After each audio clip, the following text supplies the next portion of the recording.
When the world was on the brink of an all-out nuclear war, the US Army built a secret city that could survive the end of the world. It was built 100 feet under the icy grounds of Greenland. But then something went terribly wrong, something that the government tried to hide and almost got away with. But the thing about secrets is that they don't stay hidden, and you're about to discover the secrets of Camp Century, America's city under the ice. Alex Gardner was at NASA's Jet Propulsion Laboratory when he got a disturbing message. It was from his colleagues who were up in the sky. They were flying over Greenland when their plane's radar picked up a strange signal. When they looked down, all they saw was snow, but the radar showed that there was something 100 feet beneath the island's snowy surface, detecting man-made structures. So far below the surface confused the crew and the scientists back at the Jet Propulsion Lab. "We didn't know what it was at first," said Gardner. "It could be an enemy base or an ancient city." There was no saying what the scientists had stumbled upon until they ran up the chain with the information they had. They were told that what they had uncovered was actually a top-secret US military base that was built in the Cold War era. NASA had discovered Camp Century. The location had been abandoned and was forgotten by almost everyone, especially the higher-ups. But the legend of the camp continued, mainly because of a book written by Henry Nielsen in which he covered how the camp came about. It started in the 1950s when US Army engineers started looking for the perfect spot to build an underground US military camp. By May of 1959, they had settled on a rough location in Greenland, and a small party was sent to survey the area. It didn't take long for them to settle on the exact location and start drilling. But wait, isn't Greenland part of another country? How can the US just march there and start building a military camp? The short answer is that they were already there. The US helped defend Greenland against the Nazis and in return got Denmark's permission to build military camps on the island. The agreement relating to the defense of Greenland signed back in 1941 was renewed and rebranded as the 1951 Greenland Defense Agreement, allowing the US to keep its bases on the island even after the Second World War. And this was really important because right after the Second World War, the US found itself in a Cold War with its former ally, the Soviet Union. And Greenland, being roughly the same distance from Washington and Moscow, became crucial for the US. Just being on the island wasn't enough. The US military had to be well equipped and prepared to face off against the Soviet forces. And that brings us to one of the strangest secret military programs in US history, Project Iceworm. The goal of Project Iceworm was to build a network of nukes under Greenland's ice sheet. Being able to launch these remotely would give the US all the advantage it needed in a nuclear face-off, but only if the Soviets didn't know about the nukes in Greenland. So how do you build a nuclear base in another country without looking like you're building a nuclear base in another country? You act like you're building something else.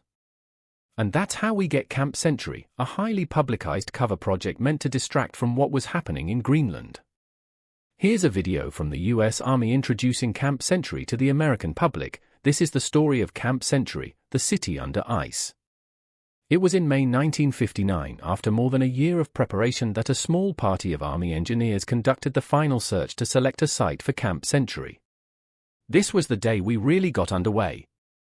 We needed a flat surface, a level with less than 1 degree of slope. This would minimize construction problems by enabling us to keep all of our tunnels on the same level. Passages were cut through. Not all the excavation could be done by machine, the shovel was still a very useful tool. Next, work began on foundations for the prefabricated buildings that would be placed within the tunnels. Leveling the floor was very important to provide a good bearing for the foundations and prevent any building from settling unevenly. All of this was being shown to the American public, not just the construction process but what was inside the camp after it was constructed. Here, there are showers for all and facilities for every modern convenience. It also has a small chapel for regular religious services, and it boasts the largest deep freeze in the world. Here is enough food to feed the camp for several months. The modern spacious kitchens provide a well-balanced and appetizing menu to satisfy the enormous appetites that working in this climate produces. Means extra rations, but there's always more than enough. When was the last time the government was so forthcoming about what was happening on its military bases? If this was broadcast today, we'd all take it with a grain of salt, but this was back when Americans used to trust their government, so they believed that the U.S. Army Corps of Engineers was genuinely working on building a city under the ice for scientific advancement. Plus, it was simply fascinating to watch what life was like under the ice. Except for the fact that they have no windows, the men of Camp Century live exactly as do other soldiers. Their quarters are modern, spacious, comfortable, and are not lacking in any detail. What that broadcast left out was the fact that the US had planned to install 600 Iceman missiles across 135,000 kilometers of Greenland's ice sheet. The tunnels were meant to move around the missiles between 2,100 launch points. The plan was pretty bold but was ultimately shelved despite getting favorable reviews from the State Department and the Department of Defense. Iceworm wasn't happening, but Camp Century, which was built to distract from Project Iceworm, was allowed to continue. And at this point, we see a remarkable shift in how the US talked about Camp Century, or how it stopped talking about the camp altogether. Initially, the public photos and video footage from the camp's construction were all over the media. But then things went silent, incredibly silent. And then one day, without explanation, Camp Century was abandoned. What happened? Why did the US give up territory, especially one under military use? We'd never do that unless we had a very good reason. And to find that reason, we need to know what was really going on at this secret military base. Of all the theories that people have come up with regarding Camp Century, the most fascinating one is the outer space theory. According to this theory, Camp Century was an experiment to see how well humans could survive in an isolated community and whether they could sustain themselves on a different planet. The idea was to create conditions that emulate the remoteness and the disconnect of being on a different planet or perhaps the moon. Keep in mind that the camp was built when the US and the Soviet Union were in the middle of a space race. And given that it ended with the US putting men on the moon, it's pretty reasonable to consider that maybe a permanent settlement was in the cards. If we did intend to colonize the moon back then it would make sense why we chose Greenland as our practicing ground. For starters, any colony on the moon would need to be underground because the moon's surface is quite volatile. In the daytime, its temperature can go as high as 250 degrees Fahrenheit and at night it can go as low as -410 degrees Fahrenheit. But if you dig just 2 m below the surface, the temperature gets more stable at around -40 degrees Fahrenheit. So surviving on the moon would require being underground in a cold environment, just like Camp Century. Then there's the fact that most renders of space colonies look a lot like photos from Camp Century. Like this is what a colony on Mars could look like. Notice how tunnels connect everything. Now look at these photos from Camp Century. The similarities are pretty evident. So if you believe the outer space theory, then Camp Century was just the practicing ground for a planned colonization of the moon. And when the plan to build a permanent settlement on the moon was abandoned, so was Camp Century. A final pin on this theory is that the moon landing happened just a few years after Camp Century was abandoned. It's an interesting theory but not a very sinister one, unlike the weather manipulation theory, which gets pretty dark. According to this theory, Camp Century is where the US installed its central weather manipulation device. From there, it can create natural disasters anywhere in the world. More importantly, it is where some of the most catastrophic floods, hurricanes, and earthquakes have emerged. Of course, such a device would draw a lot of attention and criticism, so the US abandoned Camp Century on paper but in reality continues to operate it as a black site. This theory sounds far-fetched until you realize that weather modification is a reality. Scientists have tried techniques for storm prevention and hurricane modification. The most successful weather modification technique is called cloud seeding. It's basically artificial rain created by forcing clouds to shower down on command. Cloud seeding is so common that Dubai uses it for its annual rainfall. But at one point, the US military used it against its enemies. Operation Popeye was a 1967 military operation in which the US Air Force used cloud seeding to prolong the rainy season in Southeast Asia. The goal of this project was to disrupt Vietnamese supply lines by making the Ho Chi Minh Trail too muddy to use. So bringing it back to the weather manipulation theory, we know that weather modification techniques work and that the US has tried at least one against its enemies. With that in mind, do you find it hard to believe that we are better at weather manipulation now than we used to be in 1967? And if we are better at weather manipulation and have built a device that can cause natural disasters, then having it on American soil is probably not a good idea. It's also not a great idea to share this information with every other agency. If such a device exists, then all information about it would be kept on a need-to-know basis, which would explain why NASA was unaware of Camp Century's existence. And this theory also connects to what is happening in politics today. The ice in Greenland is melting, and Camp Century is going to be unearthed very soon. And just as that is about to happen, the US is suddenly interested in buying Greenland. Is the US trying to take over Greenland to keep this technology hidden, or do they have other motives? As suggested by the survival bunker theory. According to this theory, Camp Century was meant to be the survival bunker of the shadow government. Basically, the higher-ups in the deep state decided to use US military funds to build a survival bunker for themselves. Remember that when the camp was built, nuclear tensions between the US and the Soviet Union were on the rise.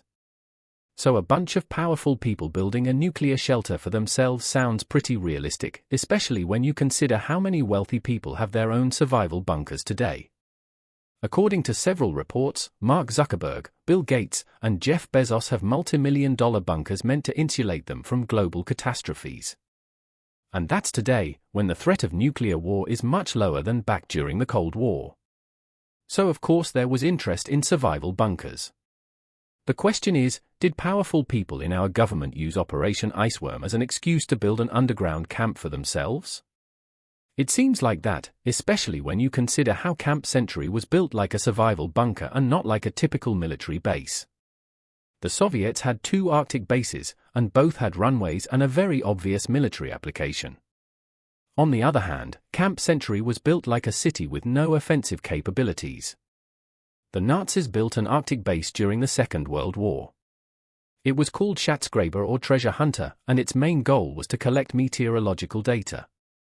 But despite being a research facility, it still looked more like a military base than Camp Century, which really feeds the narrative that it was meant to be a survival bunker for the puppet masters in the shadow government, something that has been proven to be true. These theories do have their flaws, but nothing that outright debunks them. Take for example the shadow government theory. Its biggest criticism is that if Camp Century was meant to be a hiding spot for the puppet masters, then why didn't they keep it a secret? But think about other things that the puppet masters are more than happy to advertise. The World Economic Forum at Davos is pretty heavily covered by the media. Even things they don't officially publicize make it into the mainstream, like the Bohemian Grove. It seems like the elites love to flaunt their exclusive meetings, clubs, and experiences. So it is on brand for them to advertise a nuke-proof city at the dawn of a nuclear crisis. It's a way to tell us plebs that they've got a shot at survival and we don't. And if we go with the theory that the camp housed a weather manipulation device, then its main criticism is that there is no proof that such a device exists. But the US military had access to GPS and the internet long before these technologies were made public. At this point, it's widely accepted that our Defense Department is 50 years ahead of the general public when it comes to technology. And remember, our army has weaponized cloud seeding before, so it's definitely possible that we have other kinds of weather modification technologies that we haven't made public, and for a good reason. The atomic bomb was public, and Russia made one within 10 years of the US. AI was public, and China caught up with the US within a few years. Public technologies rarely stay within the borders of a country. So a weather modification device would have to be kept secret, and Camp Century would be the perfect place for it. It also makes sense that such a device could destabilize the ice cap, which is the main reason Camp Century was abandoned, because the ice was shifting. But before discussing why the camp was abandoned, let's go over the last point of criticism, and this one is about the outer space theory. And the criticism is that if the US built Camp Century as an experiment to see how well humans could survive on another planet, why did it try so hard to bury it? The US government owned up to human experiments, drugging its own citizens, and deploying a biological weapon on its own soil, but it won't admit that Camp Century was a trial for a space colony. That doesn't make sense unless what was happening at the camp was much worse than a simple trial of living in isolation. Now, these theories are pretty dark, but there is a very innocent explanation for the camp as well, that it was a way for the US to prove its technological supremacy. You could say that we wouldn't spend so much time and money on something just to brag about being more advanced, but that's literally what the space race was. And it was happening around the same time. So we really were in a battle for bragging rights with the Soviet Union. And think about how much of a technological marvel the camp was back in the 1960s. Our engineers had basically built an entire city 100 feet under the ice. On top of that, it was powered entirely by nuclear energy, making it energy independent. Plus, it had everything from a post exchange and a library to a chapel and a cafeteria. So according to this view, Camp Century was built for bragging rights. And it makes sense when you consider how widely it was covered in American media. But then why did the media stop talking about it? The answer to that is at the end of the US Army's video on the camp. Today Camp Century is being operated as a year-round Arctic research center. The men who built the camp have long since been replaced by military and civilian scientists from the Polar Research and Development Program. As part of man's efforts to probe deeper and deeper into the secrets of the universe, an elaborate program of tests and experiments is being carried out. Okay, so the camp was a publicity project that was converted to a serious research facility. And the media stopped covering it so our scientists could do their research in complete privacy. Then the camp was quietly abandoned and never discussed again. That sounds very suspicious, especially when you consider the government's official stance regarding the camp's abandonment. According to declassified documents, Camp Century was abandoned because of shifting ice. In other words, the camp was built on the assumption that the ice caps would be stable, but soon it was discovered that the snow was shifting at a rate of 40 m per year. The movement started to damage the base's infrastructure and even crushed some of its tunnels. The camp's nuclear reactor was also at risk, so the facility was abandoned. Makes sense, right? But here's where things don't add up about this story. It took 2 years to build Camp Century, so there was more than enough time to notice that shifting ice. Also, if the ice was moving at the rate of 40 m per year, then there was more than enough time to dismantle the buildings and take away everything. But instead, the camp was abandoned within days. It really does sound like something else happened at the camp, something that the government doesn't want to reveal. Fortunately, the ice on top of Camp Century is melting, so at some point in the future, whatever was hidden at Camp Century will be exposed. And the US does not want that, which is why it is ramping up talks to take over Greenland. Buying the island from Denmark is one proposal. Another is to simply ramp up our military presence based on the 1951 Greenland Defense Agreement. The official story is that over 47,000 gallons of radioactive waste was left behind in Camp Century. If the camp surfaces, then the toxic waste in it would be exposed to the elements. But when was the last time our Defense Department was so interested in taking over a place to fix its environment? To be honest, it makes less sense than some of the theories we have discussed. It is more likely that the camp was indeed a much-needed survival bunker for military personnel during the nuclear standoff between the US and Russia. Project Iceworm was literally pitched as a way to give the US an edge in case of a first strike. The strike would be aimed at the US, and Greenland could be used to launch a counterattack. Denmark didn't allow nukes on the island, but what if we snuck them into the camp anyway? Or there's the possibility that the camp had a weather manipulation device and it malfunctioned, causing the ice to shift.